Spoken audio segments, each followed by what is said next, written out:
1.5 মাস আগে খুলে লেগেছে, এই আর এক মিটার আছে আমার বেটার নামে, আর যেটা খুলে লেগেছে সেটা হচ্ছে আমার নামে।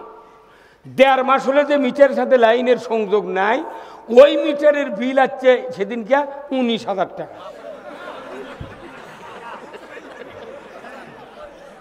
মনুরা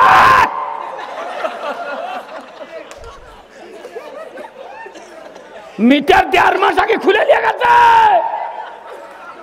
বিল আছে 19,000 টাকা। কোন মাসে আমার বিল বাকি নাই।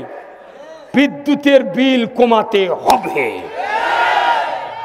আমি 1,000 টাকাতে মিটার কিনেছি, কিসের মাসে মাসে ভাড়া? আমি দোকানের থেকে হুন্ডা কিনে বাড়িতে না চরি তেল কিনে, দোকানদার যদি বলে তুমি যত কিলো চলবে আমার কিলো প্রতি 2 টাকা ভাড়া দেওয়া লাগবে, ওই দোকানদারের মাথা থমো। টাকা দিয়ে হুন্ডা কিনে তুকিতে ভাড়া তোমরা কথা কেন ভাড়া? আমি মিটার কিনেছি, তুই মাসে মাসে ভাড়া নেবো। 100 ইউনিটের এই দাম, 200-র এই দাম, আর পল্লী বিদ্যুতের কাগজত এতই হিসাব। এই ভ্যাট গুণ ভ্যাট, ভ্যাট গুণ যোগ, যোগ গুণ 2, 2 গুণ 3।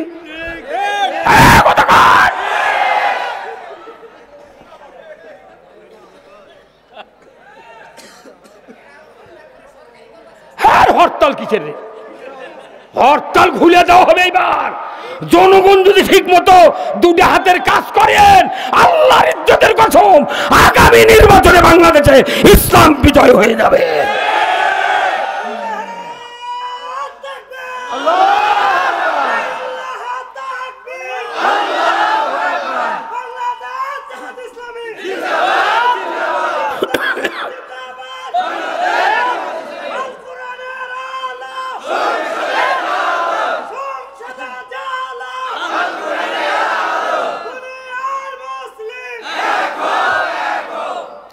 বিদ্যুৎ বিল আমার একটা মিটার, আমার বাড়ির কথা বলছি, আমার বাড়ির মিটার 2টা। কয়টা? 1.5 মাস আগে আমার মিটার খুলে লেগেছে, একটা মিটার পুড়ে গেছে। 1.5 মাস আগে খুলে লেগেছে, এই আর এক মিটার আছে আমার বেটার নামে, আর যেটা খুলে লেগেছে সেটা হচ্ছে আমার নামে।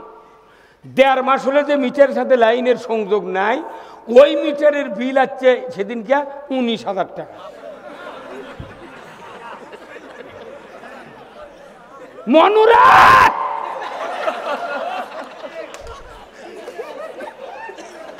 মিটার 1.5 মাস আগে খুলে দিয়ে গেছে, বিল আছে 19,000 টাকা। কোন মাসে আমার বিল বাকি নাই। আমি তখন ওই পল্লী বিদ্যুতের ওখানে উপরে দেবেন একটা গোল চিহ্নের মধ্যে 4-5টা অক্ষর আছে, 16 কত ব্যান। আমি ফোন লাগালাম, ওই কয় অক্ষরটি চলে গেছে ঢাকার। এক মেয়ে ধরলো, আমি কোনো আপা, আমি রুহুল আমিন যুক্তিবাদী, আমার মিটার 1.5 মাস আগে খুলে নিয়ে গেছে, সেই মিটারের বিল হচ্ছে 19,000, আর যে মিটার এখনো আমার ছেলের নামে আছে ওর বিলের কাগজ আসেনি।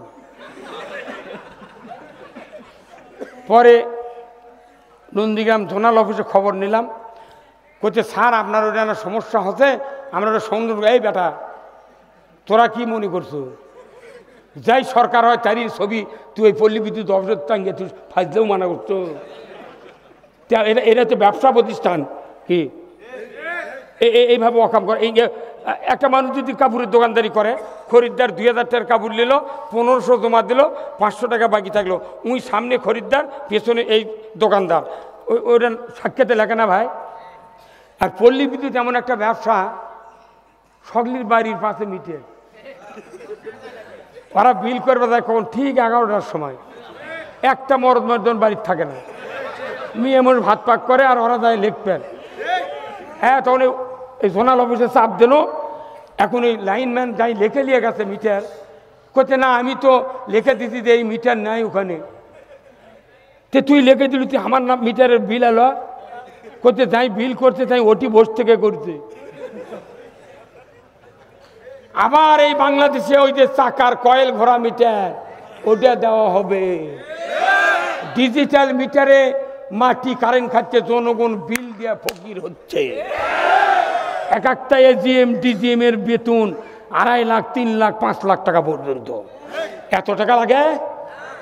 জনগণ ফ্যানের বাতাস খাতন শরীর ভুগসে গেছে, দরকার হলে ভেউ বেছে ওই বিল দিবি, তাও কারেন্টের লাইন কাটে না। ঢাকার দান এক একটা শিল্পপতির 2.5 কোটি 3 কোটি টাকা বিদ্যুৎ বিল বাকি পড়ে আছে, তার কাছে কোনো অফিসার যায় না লাইন কাটার জন্য, মামলাও হয় না। আর এটি 10 কাঠা আলু লেগে 4-5টা সোল পড়লে কোনো রকম ভ্যান চালে দিন যায়, তারই 1 মাসের বিল বাকি পড়ছে, 4 খান্তি কাটে হয়ে গেছে। খালি গরিবের উপর আইন, এগুলো জুলুম বন্ধ বাংলাদেশে হবে। এগুলো বন্ধ হবে কি বন্ধ চান? তাহলে ভালো লোক ক্ষমতার দালি কল দে 5 বছরের জন্যে আমরা সারা বছর কট লয়, আমরা কট লয় পত্তন নেবো 5 বছর, 5 বছর খায় আর শোন, যদি ভালো লাগে দিবেন, না হয় আবার আমরা বিএনপি ছেড়ে দেব করে। কিন্তু এইবার যদি ভোট নিয়ে সরকার গঠন নিয়ে যদি আমরা টানাটানি করি, এই যে আমার হাতে কি দেখিচ্ছেন টিস্যু, কিন্তু পাক দিলে কি হলো দড়ি। এখন এই দিকে ইসলামপন্থী, এই দিকে আর রাজনৈতিক দলেরা টানাটানি করছে ক্ষমতা নিয়ে। এখন অবশ্যই মধ্যে ছিঁড়ে দেবি, নরম দড়ি তো, এটিও পাকা এটিও পাকা। এই দড়ি যখন ছিঁড়ে দেবি, মুন্সিফ গ্রুপও মাথা থাক না কা পড়বি, এরাও পড়বি, মাথা ভাঙলে আর উঠতে পারবে, যারা গেছে ওরা এসে আবার ঘাওয়াবি। এই জন্য আমরা বুঝেছি এদেশে ইসলাম ছাড়া শান্তির পথ মিলবে না। একটা মানুষের 2টা বেটা, কয় বেটা? 3 বিঘা জমি, কয় বিঘা করে ভাগ হয়? একটা গায়ে আছে, কয় ভাগ হয়? 2 ভাগ। এখন এই এক ভাই চালাক আর ছোট ভাই একের অবোধ, কিচ্ছু বোঝে না, কিন্তু বিয়ে করছে চালাক বউ। প্রত্যেকটা অবোধ মানুষের বউ হয় কি, যাতে এই লোকটা করে খাবার পারে। বাপ মরে গেছে, বোন নাই, 2 ভাই তখন করছে ভাই তাহলে জমি বাঁচালা হোক, তখন 3 বিঘা জমি একটা ভেও, তোর মধ্যে দিয়ে আইল দিয়ে বাঁচালিস, আর কাজে থাকলো। এখন গরু একটা আছে, চালাক করছে ভাই তাহলে গরু বাঁচালা হোক, অবোধ করছে লে বাঁচালে, তোর করছে কেন করে বাঁচে নেবো, করছে দড়ি লিয়ে, দড়ি লিয়েছে, লাখের মাথার থেকে দড়ি ধরছে, ইঙ্গা মাথার উপর দিয়ে নেয়াজের গোড়া পর্যন্ত মাপ দিয়ে ওটা আবার ইঙ্গা ডবল করছে, করে ওই লাখর থেকে দেখে পিঠের মধ্যে শুনতে পড়ছে। তখন করছে ভাই চাই চালাক, তাই করছে ভাই আমাকে এই 5 কার সাক্ষাৎ দিই।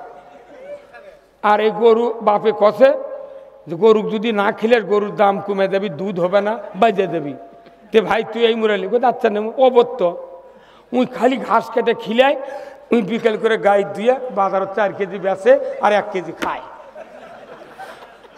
3 মাস ঘাস কেটে কেটে ওর পাওয়াত পাক হয়ে পোষা গন্ধ বাড়াতে, মানুষের চামড়া প্রতিগুলো গন্ধ বাড়ায়। তোর বউ কথায় ঢ্যামনার বেটা, তে তুই যে ঘাস কেটে মরুচ্ছু, তোর ভাই যে অনবরত দুধ খাচ্ছে, দুধ বেচিচ্ছে, তোর লাভ কি? তোর পাওয়াতে না লাখ লাগে তো কি হয়?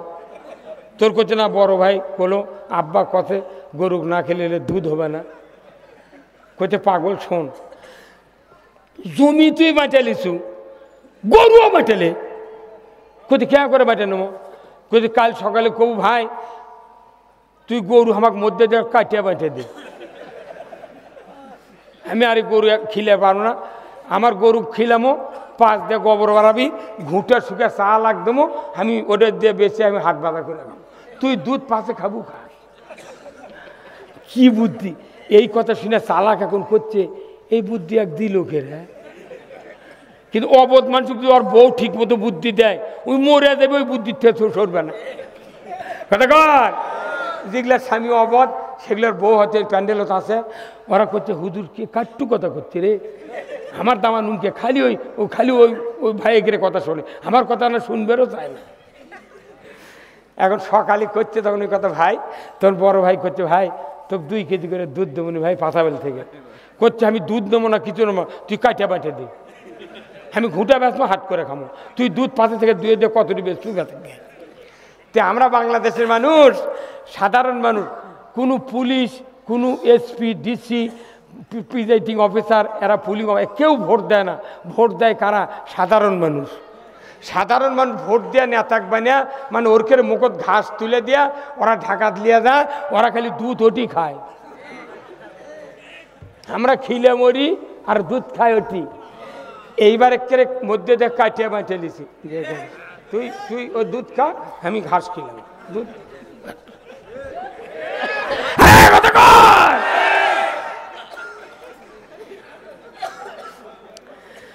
আমি অটল যেন থাকতে পারি আল কোরআনের পথে, ধৈর্য নিয়ে চলতে পারি দিন কায়েমের পথে।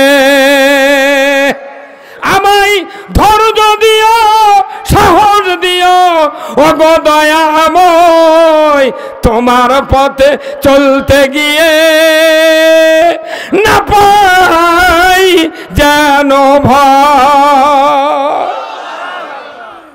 সব মানুষ যদি জান্নাতে যায়, আমি যদি জাহান্নামে যাই, তা আমার লাভ আছে কি? সব মানুষ জান্নাতে যাক, কোনো টেনশন আছে? এই জাতির দ্বারা কল্যাণ চায়, আল্লাহ তার কল্যাণ চায়। বাংলাদেশ এমন একটা সোনার দেশ, মাটির নিচে গ্যাস, পেট্রোল, সোনা, বালুর খনি, পাথরের খনি, মাংসের খনি, এত সুজলা সুফলার পৃথিবীতে আর একটু দেশ নাই। সেই দেশের মানুষ কোটি কোটি টাকা মানুষ দুর্নীতি করে মারা খায়, আর আমাকে শুনে গরিব মানুষ, গরিব মানুষ তো চাউলে হানাতে এত টাকা কে, ফ্রিজও এত বাড়ালো কে? হ্যাঁ, বাংলাদেশ একটা মহান সংসদ, এই সংসদে আল্লাহর কথা হওয়া উচিত ছিল, কিন্তু ওখানে মমতাজের গান হচ্ছে। বহু মন্ত্রী আমি টেলিভিশনে দেখেছি, এই টেবিল চাপড়াচ্ছে এইভাবে। ওই সংসদ আর অপবিত্র হয়ে আছে। আগামী দিনে যদি কোরআন সংসদে যায়, সবচেয়ে পবিত্র হবে, কোরআন দিয়ে দেশ চলবে। জামাত ক্ষমতায় যাবে না, চরমনায় যাবে না, বিএনপি যাবে না, কেউ যাবে না, যাব আমরা ইসলামী শক্তিকে ওখানে পাঠাবো। ইসলাম যে ক্ষমতায় যাও, ইসলাম যে তুমি দেশ চালাও, আমরা পিএস দিয়ে পান্তা খায়া এমন ঘুম দিব, আজরাইলা লেগে মাথা তুলব। কি হাসিচ্ছেন? শেষ কথা হলো, আপনাদের কাছে একটু ব্যাগ যাবি ভাই, কেউ উঠবেন না। এরপরে তিনটা কথা কব, একটা মায়েকেরে, দুটো আপনাকে। আপনি জান্নাতত যাবেন, মায়েরা জান্নাতত যাবে। একটু রুমাল নিয়ে ঢোকেন, যার যা পকেটে আছে না, হাতটা পকেটে ঢোকান। কি করবে, দিনের জন্য স্যাক্রিফাইস করা দরকার, কথা ঠিক কিনা?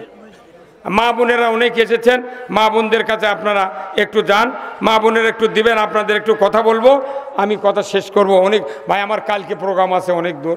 আমি প্রতিদিন কথা, 47 বছর বক্তৃতার বয়স, 1976 সনে 74-এর ব্যাস আমি দাখিল। এই এতদিন পর্যন্ত আল্লাহ আমাকে সুস্থ রেখেছেন, আলহামদুলিল্লাহ। আল্লাহ খুব শান্তিতে রেখেছেন। আমি এতই শান্তি পাচ্ছি যে বাংলাদেশের মানুষ এইবার ইসলামের দিকে অনেক অনেক এগিয়ে যাচ্ছে, আলহামদুলিল্লাহ, অনেক এগিয়ে যাচ্ছে। খালি যদি বিএনপির ভাইয়েরা এই দেশে ইসলামী পন্থার যারা আছে সবাই মিলে ইসলাম কায়েম করি, বাংলাদেশ শান্তিতে ভরে যাবে। তো এই ভাই আপনার এই কোথায় লোক, কোথায় আপনার ভাই? এই এই 2 টাকা দাম ব্যাগ কিনা পারেন না, ওই চাদর ওই দিক খুব আছেন আপনি। আপনি টাকা দেন, একটা লোক, এই বিরাট জান্নাতের বাগান। আমি এবার যতগুলো মাহফিল করেছি, আপনাদের মতো এত স্ট্রিক্টলি কোরআনের পক্ষে কথা শোনার আর শ্রোতা কোনো জায়গায় পাই নাই। অনেক প্রতিক্রিয়া হয়, কিন্তু আপনাদের এখানে কোনো ব্যাড ইফেক্ট নাই, কারণ আপনারা সব জান্নাতি। মন দিয়ে জান্নাতে যাওয়া লাগবে, কাজ দিয়ে যেতে পারবেন না।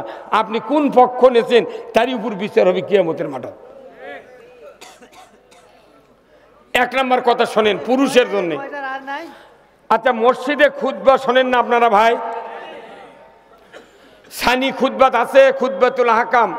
সানি খুতবাত একটা হাদিস আছে রসুলের, সেটা হলো কি, ওয়াসুলতানু জিল্লুল্লাহি ফিল আরদি মান আহানা সুলতানাল্লাহি ফিল আরদি আহানাহুল্লাহ।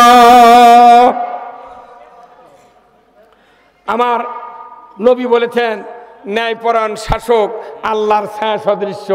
যে বা যাহারা ন্যায়পরায়ণ শাসক কায়েমের বিরোধিতা করলো, কিংবা ন্যায়পরায়ণ শাসককে অপমান করলো, সে যেন স্বয়ং আল্লাহর বিরোধিতা করলো।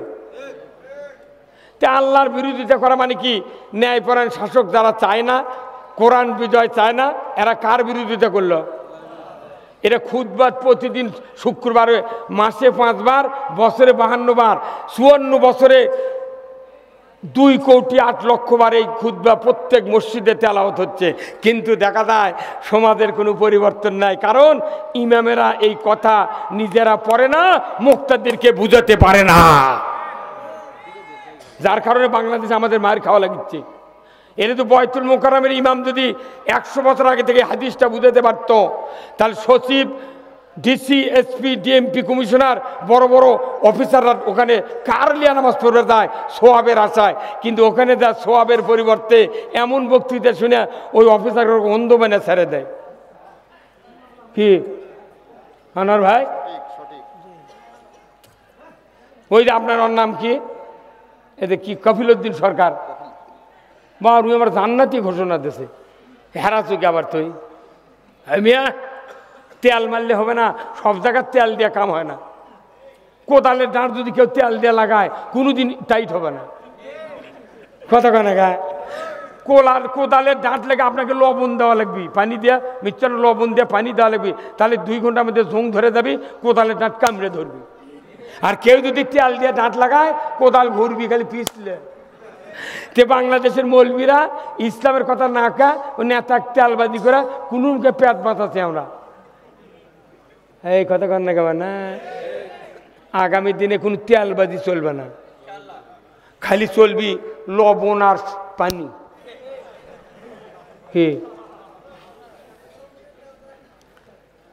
2 নাম্বার কথা হলো, মানুষ সৃষ্টির আগে আল্লাহ বলছেন ওয়াইস ক্বালা রাব্বুকা লিল মালাইকাতি ইন্নী জাইলুন ফিল আরদি। আল্লাহর প্রথম উদ্দেশ্য হলো আমি পৃথিবীতে রাজত্ব কায়েম করব। কার?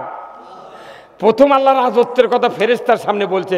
ফেরেশতারা বলছেন এরা মারামারি হানাহানি, এই বেটা কিসের মারামারি, ইন্নী আলামু মা লা তা'লামুন, আমি যাকে সৃষ্টি করব আমার পক্ষ থেকে কিতাব দিয়ে ওই খলিফাকে খেলাফত দেওয়া হবে, কথা ঠিক কিনা?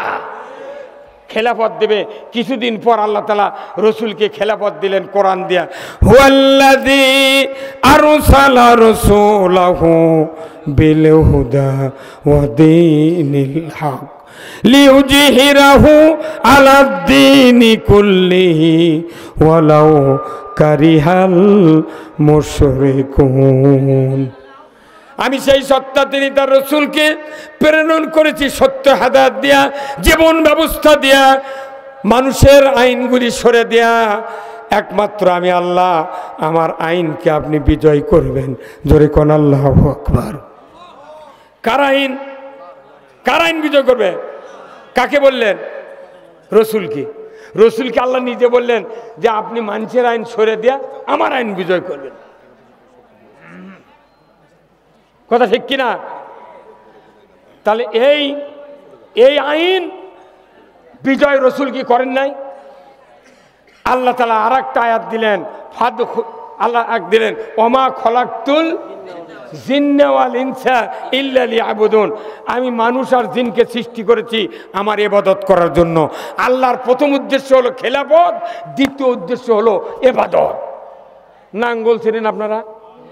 নাঙ্গল বানাতে কাঠের গাদা লাগে, ইস লাগে, স্টার লাগে, আমরা লাগে 3টা, দোগল লাগে, মুঠা লাগে, তারপর পান্টি লাগে, জোয়াল লাগে, তারপরে হয় কি, কেউ যদি মনে করে ফাল পাশি কিনবো না, কাঠ দিয়ে হাল ববো, তাহলে মিস্ত্রি যদি কয় ভাই তুমি এতদিন নাঙ্গল বানাচ্ছো, ফাল লাগাচ্ছো, পাশি লাগাচ্ছো, ওগুলা লাগানোর ধরে কাঠ দিয়ে, তখন মিস্ত্রি কবি আমি যা জানি তুমি তা। কেউ যদি ফাল বাদ দেয়া নাঙ্গল খালি কাঠ দিয়ে হাল বয়, তাহলে নাঙ্গলের দোষী ভাঙবি আর নাঙ্গল ক্ষয় দেবি। ফালের কাম হলো বিন্যা ঘাস উকুরান, আর নাঙ্গলের গাদার কাম হলো মেলে দেওয়া। কথা বলেন। তাহলে কি হচ্ছে, মনে করেন ফাল ছাড়া নাঙ্গল অসল, নাঙ্গল ছাড়া ফাল অসল, ইবাদত ছাড়া খেলাফত অসল, খেলাফত ছাড়া ইবাদত অসল। এই জন্য কোরআন নাযিলের উদ্দেশ্য আল্লাহর 2টা, নবী প্রেরণের উদ্দেশ্য 2টা, মানুষ সৃষ্টির উদ্দেশ্য 2টা। কারণ কি, একটা হলো খেলাফত, একটা হলো ইবাদত। আমাদের দেশে ইবাদত আছে প্রচুর, খেলাফত নাই। ওই জন্যই 4বার হজ করলেও সুদের টাকা পকেটে তুলিচ্ছে। কথা কন, অনুরোধ করছি। আর এখানে যারা আছেন আপনি স্বামী হিসাবে বেঁচে থাকতে স্ত্রীকে জান্নাতি বানাতে হবে। রসুল বলছেন মায়েদের জন্য, আল মারাতু সল্লাত খামসাহা ও সামাত শাহরাহা ও হাসানাত ফরজাহা ও আতাত বালাহা ফালতাত খুল জান্নাতে আবু আবু সাদ। 4টি কাজ মায়েদের জন্য: 5 ওয়াক্ত নামাজ, 1 মাস রমজানের রোজা, পর্দায় থাকা, স্বামীর খেদমত করা। এই 4টা কাজ যদি করে 8টা জান্নাতের দরজা খুলে দেওয়া হবে। যে কোনো দরজা দেয়া আল্লাহর বান্দিরা জান্নাতে যাবে, দুনিয়ার মানুষ জিন কেউ বাধা দেবে না। আপনার স্ত্রীকে জান্নাতি বানানোর দায়িত্ব আপনার। বাচ্চা থাকতে যদি কেউ জান্নাতে যেতে না পারি, মরার পর পারিব না।